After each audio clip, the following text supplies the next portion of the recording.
Allow me to welcome all of you for this press meet, an important press meet. With me is the Advisor Security, Shri Kuldeep Singh. I will just read line by line the press statement that we had issued yesterday in the second half, just for information of the press.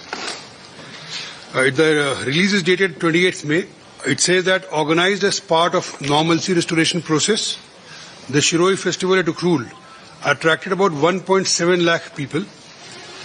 People of all communities travelled with families from valley areas and other parts of the state, as well as from outside the state, to Ukhrul to attend the festival as state administration had provided foolproof security and safe environment for festive activities. However, one unfortunate incident on 20th of May 2025, when a Manipur State Road Transport bus ferrying journalists to the Shiroi festival was stopped, and the name of the state was reportedly covered, has drawn wide criticism. There had been no instructions whatsoever, and even remote thought of covering the name of the state, as has been alleged.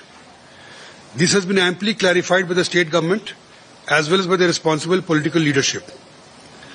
What transpired on the ground would be revealed after a thorough inquiry only. The state administration has taken the reported untoward incident with utmost seriousness, and the incident is deeply regretted. In response, Honorable Governor has constituted an inquiry committee comprising of Commissioner Home and the Secretary IT, which is to submit its report in a time-bound manner. We would like to assure all concerned that once the report is submitted and those responsible for the lapses, if any, are identified, strict action will be taken. The state will ensure that such incident does not occur in future. The administration is committed to the integrity of the state of Manipur, and the only aim of all these efforts is to establish lasting peace in the state. Keeping this in mind, the administration once again requests all to cooperate in maintaining public order.